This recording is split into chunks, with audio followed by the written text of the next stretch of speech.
Hello, and here we are going to discuss the credit list analysis, which is the project for Power BI. So first of all, I am going to analyze the objective of the project. The objective of the project is to analyze the risk factor, the multiple interest rate, the enable scenario analysis, and identify key risk factors by analyzing the dataset, and potentially help the company for the who is the more less risk factor and who is the more risk factor. So going to the now the Power BI into my analysis.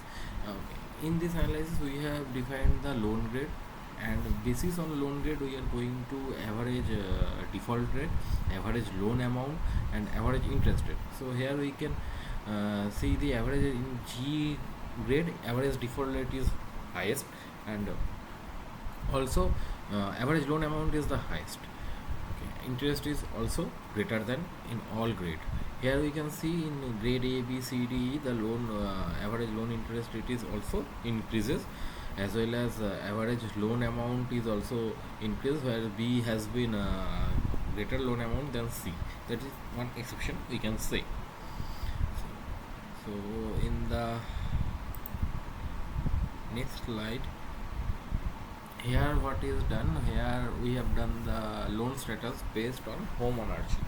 So here we done the based on home ownership, and here we can see in the mortgage here loan status 0 main is non-default, and 1 main is default. Okay. So now you can see in the rent position, loan status default rate is higher. Okay, and in the mortgage position non-default rate is higher, and in own there is less and other is very less. And we can see the working years. Working years means here employment working years.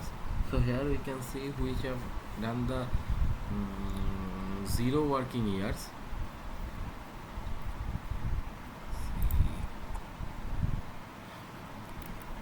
Zero working years.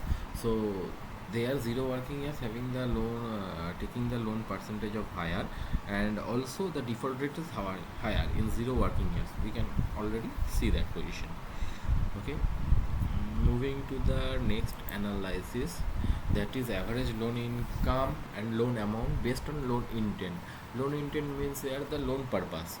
So here we can see for home improvement mainly, average annual income is highest, and also average loan amount is greater, but in personal, in debt consolidation, venture, all this in this category almost same average loan amount is there, but the average annual income is highest for the home improvement category.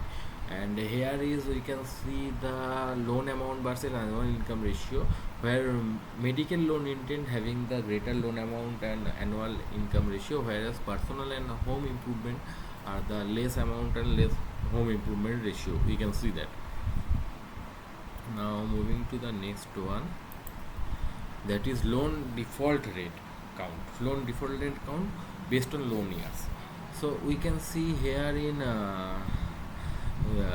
loan year is 2, the default rate is highest, 2, 3, 4. This default rate is almost same. Here is 2, 1, 4, 0, 4, 3, 1, 4, 2, 1, and 4, 4, 1, 4, 3. And when the loan interest rate is 4 after 8, the loan default rate count is very less, that is 405, almost greater than half. Okay, loan year, greater than half loan default rate if the loan year comes from 4 to 8. That is one interesting observation. And 5 for 5, 6, 7 is also same. So greater than 5 it is good, greater than 5 it is good, less loan default rate. Okay. Now moving to the next portion, that is default rate versus interest rate comparison. Okay, here we can see the dynamic default rate and dynamic interest rate. We can create an dynamic default rate and interest comparison, where we can see that if the default rate is high, 0, then the interest sum of default rate is 0.20, then it is coming. If we change the interest rate to 0.50 increased, then it the default rate comes very low as the default rate sum is very low. the, so the this chart looks like this. That is the one of the thing. Okay, now moving to the next slide. Okay, that is loan default rate by loan intent. That is, we can see the medical loan default rate is the highest, and the venture loan intent having loan default rate is the lowest. We can see that about 22.81% of total loan taking persons having default rate, okay, in medical. That is one of the big concern is here. Okay, now moving to the next slide, that is risk factor. So for risk factor, it is important to calculate the risk factor based on loan amount, annual income, employment rate, personal income, and historical default. So how I can calculate the risk factor? Let me show you just one second. Okay. So here we can create some variables like loan amount score, income percentage score, default history score, employment length score, and all added with the total score. So here we can create the loan credit risk database where if the loan amount less than 5,000, then the loan amount score is 1, and it is greater than 30,000, it is loan amount loan amount score is 8. So we can say that if the loan amount is the less than or equal to 5,000, then risk score is less. If the loan amount is the greater than 30,000, loan risk score is the highest. We can create like that, and this value I have taken just as manually. There is no proper guideline with this value.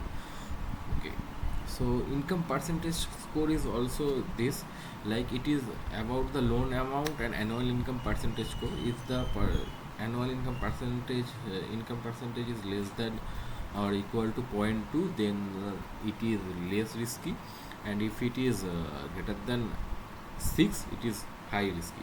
And if then the coming to the third variable, that is default history score. If historical default is yes, if the person having historical default rate, then the loan amount score is the highest, else it is lowest. Then employment length score.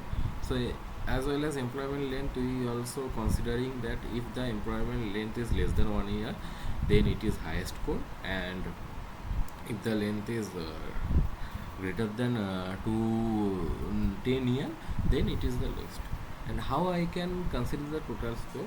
I have given like weightage for each score. For loan amount score, I have given 25%. For income percentage score, I have given 30%. For default history, I have given 20%, and employment rate score given as 20%. So that is around total 100%. I have distributed like this, and I have total calculated this like, and returned it to the total score as the variable return.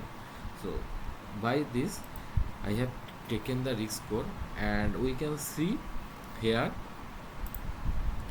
that the risk score is 1 to 7 we have rated, and in the risk score 7 we have positioned that loan annual income is the lowest, whereas the loan amount is the highest. Okay, and historical default is also 270 is there, and employment length is 1. We can see that employment length is 1, percentage is coming 0.39, that is for employment rate 5 and 6 having 0.30, 0.32, and it is 0.39. Whereas we can see that the historical default is the highest in the risk score 3, okay, followed by 4. We can see that position. And for the risk score 1, we have seen a greater difference between annual income and the loan amount. That is the main thing we can see, as well as employment length is also 14 years. That is one of the thing we can see in this risk score 1. So mainly risk score 1, risk score 7 Main difference is annual income, loan amount, and employment rate. We can see that, and percentage of income is also is a part of thing, as annual income and loan amount is a part of thing, like this. Here we can create the dashboard. So in one dashboard we cannot compact, okay, we cannot compact all the things. So here we can create three dashboard compacting all our charts, okay. And one more thing I want to show you, we are here created the row level security for by loan intent. Okay, here we can see if we choose the date consolidation, total, this view is changing. Okay, then if we see as education person, then the view is changing. Okay, and the percentage is changing for all. Okay, like that we have created. The risk score is also changed. We can view as, suppose take medical. Okay, the intent score is, total score is. So we have created the row level security, and it is dynamic also. Okay, like that we have created this total dashboard and the total analysis. And furthermore we are going to the conclusion of the dataset. We have, so the conclusion of the dataset, we can multi-factor nature by the default rate, where a combination of financial, employment, and credit history factors may contribute the applicant's likelihood to default, which we can see in the risk score. And this analysis can support development of a robust risk scoring model that provides actionable insight, enabling better risk management and lending strategies. So we can analyze this factor. We can assume the risk score of each individual, and we can take the decision whether we can give the loan to that person or not. And we can guide our organization about the high, this is the high risk profile, this is the low risk profile, and we can make them to take the decision based on this profile analysis. Okay, so thank you very much for this.